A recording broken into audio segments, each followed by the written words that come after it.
Care join করেছে, আজ পর্যন্ত নিজে ডেমো করে না। তফাৎটা হচ্ছে এই জায়গাটাতে যে শুধু সময় কাটালে হবে না মোদি কেয়ারে।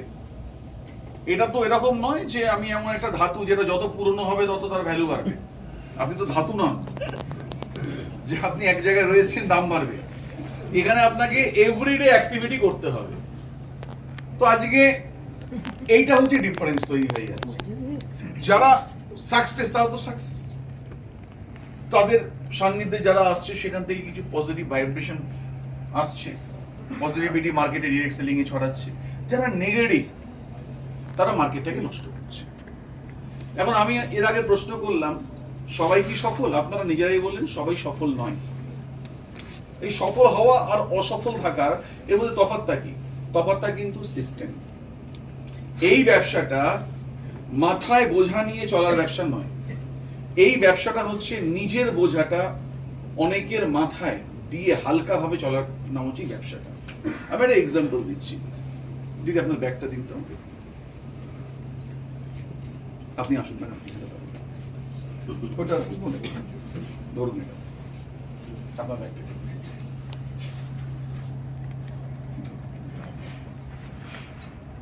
আপনার ব্যাগ আছে?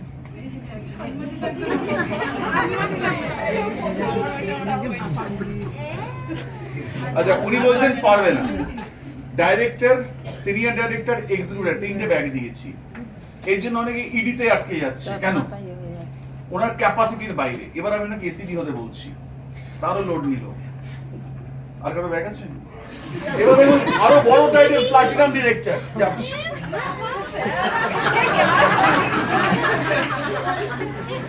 অধিকাংশ ক্ষেত্রে আমাদের বিজনেসে লিডাররা এদিকে ফিরে থাকেন। কষ্ট হচ্ছে না তো? অধিকাংশ ক্ষেত্রে অসফল হওয়ার একটা বড় কারণ হচ্ছে প্রত্যেকের বোঝা নিজের কাঁধে চাপিয়ে লিডাররা নিয়ে যাচ্ছে। অ্যাকচুয়ালি বিষয়টা কি হয়? এবার দেখুন ব্যাগগুলো সবাইকে দিলাম। এই ব্যাগটা ধরুন, এটি কার ছিল? এখানে দাঁড়ান। এই ব্যাগটা কার? সামনে আসুন। আপনার এই ব্যাগটি কার? ম্যাডাম একটু সামনে আসুন। এই ব্যাগটি কার? সামনে আসুন। আপনি মাঝখানে, এই মাঝখানে না, আপনি মাঝখানে। এই জায়গা। এবার আপনারা ওইদিকে ফিরে আসুন। এবার ওনাকে কেমন লাগছে দেখুন। এখন ফ্রি লাগছে তো? আর একটু আগে কিরকম লাগছিল? এবার বোঝা কারা বয় জানেন? কেউ বলে গাধা বয়। আমি বলিনি কিন্তু, এখান থেকে বলছি। এবার আমাদের এখানে ওই বোঝা যারা বয়, মানে যাকে বললেন উনি ঠিক করেননি কিন্তু বলে, কিন্তু আমি খুশি হয়েছি। তো তাদেরকে চিনবেন কি করে?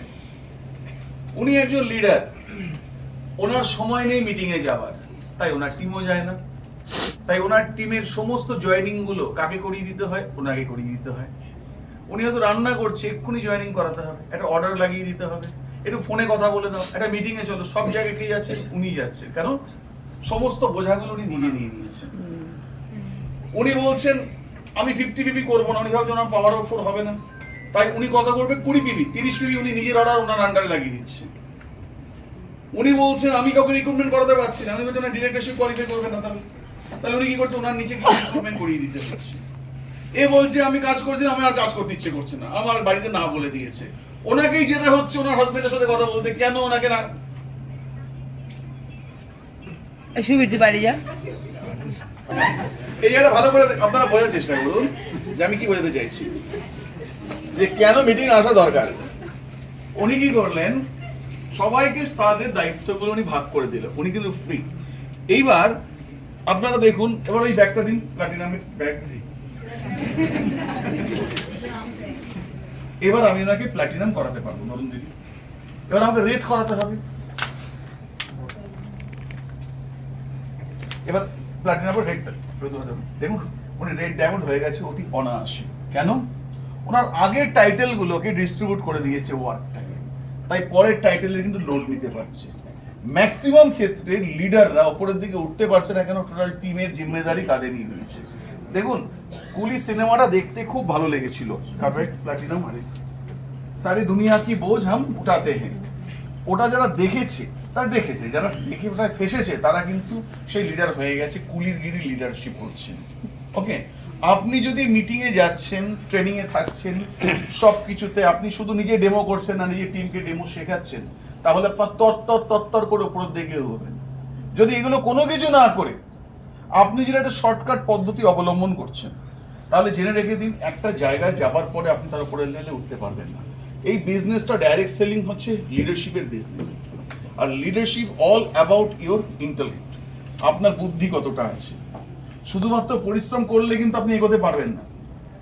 আমরা বহু লোককে দেখেছি অনেক বেশি পরিশ্রম করে, আচ্ছা আমরা বহু মানুষকে দেখেছি অনেক বেশি পরিশ্রম করে কিন্তু সফলতা আসে না, আর কেউ কেউ তাড়াতাড়ি এসে তার সফলতা বৃদ্ধি পায়। কি কারণের জন্য? বুদ্ধির জন্য। এবার যার বুদ্ধি নেই সে কি বোঝে তার বুদ্ধি নেই?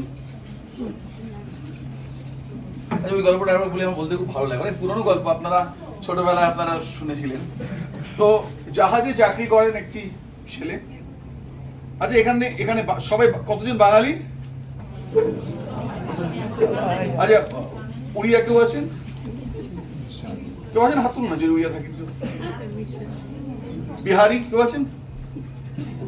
না আমি কোনটা মানে কাদেরকে দিয়ে বলবো আমি সেফ থাকবো সেটা বলবো। বিহারি কেউ নেই তো? আচ্ছা কেউ বিহারে? আচ্ছা তো ধরুন তাহলে বিহারি বলছি। তো একজন ওয়ার্কার, সে প্রায় 10 বছর 15 বছর চাকরি করছে। সে গিয়ে তার একে বলেছে, ক্যাপ্টেনকে গিয়ে বলেছে যে স্যার एक शिकायत है। बोले क्या हुआ? बोले मैं 15 साल से मैं इतना मेहनत कर रहा हूँ शिप में, आपकी शिप में, मेरा कोई तरक्की नहीं हो रहा है। बोले हाँ तो क्या हुआ? बोले मेरा बाद में जितने भी लोग आए, যত লোক এসছে তারা তত্তর করে তারা ওপরের দিকে উঠছে, যাদেরকে আমি হাতে ধরে কাজ শিখিয়েছি তাদেরকে আমাকে এখন সাহেব বলে ডাকতে হচ্ছে, আমার তো খুব অপমানে লাগছে। বলছে হ্যাঁ ঠিকই, দুঃখের কথা। ওই দুঃখের কথা না, আপনি আমাকে সলিউশন বলুন, ওদের মধ্যে কি আছে যেটা আমার মধ্যে নেই। সেটা তোমাকে বললে তোমার মন খারাপ হয়ে যাবে। ওদের মধ্যে যেটা রয়েছে সেটা হচ্ছে বুদ্ধি রয়েছে। বুদ্ধি আমার নেই? বল না তোমার আছে, তোমার থেকে ওদের বুদ্ধি বেশি। স্যার আমি মানতে পারছি না। বুঝে না, মানিয়েই ছাড়বে। ওই তার একটা কাজ করো, তুমি, আমি তো তোমাকে প্রমোশন দেইনি, তুমি তোমার যা রাগ আছে তুমি আমার উপরে আক্রমণ করো, আমার এই হাতটা আছে, হাতে ঘুষি মারো। বলে স্যার আপনি সাহেব, আপনাকে আমি মারবো কি? বলে না না তুমি মারো না, গল্পটা শুনেছো তো, তোমাকে মারতেই হবে, আমার হাতটা ফাটিয়ে দাও। মন মনে রাগও ছিল, ও গিয়ে গায়ে জোরে ঘুষিটা মেরেছে, সাহেব হাত সরে দিয়েছে, হাতে লেগেছে। বলছে বুঝলে এটা হচ্ছে তোমার বুদ্ধি কম। এবার মেরেছে, বলছে হ্যাঁ সত্যি তোমার বুদ্ধি কম। এবার কি হয়, যাদের বুদ্ধি কম তারা তার থেকেও বুদ্ধি কম লোক খোঁজে। কারণ দেশে ছুটিতে গেছে, রাস্তা থেকে যাচ্ছে, তোর বন্ধু বান্ধব যারা চাষবাস করছে তারা বলছে আরে বহুত সাল বাদ আ रहा है तो क्या लेके आए? बोले बुद्धि। बोले वो क्या चीज है? बोले जो तुम लोगों के पास नहीं है इसलिए तो खेती बाड़ी करते हो, मैं शिप में काम करता हूँ। बोले हमें भी सिखाओ। बोले हाँ सिखाएंगे, दीवार खुजे पाएगा। बोले काम करो, তোমাদের যা গায়ে জোর আছে নিয়ে আমার হাতে মারো তো। এরপরে কি হয়েছে আপনারা বুঝতে পারছেন।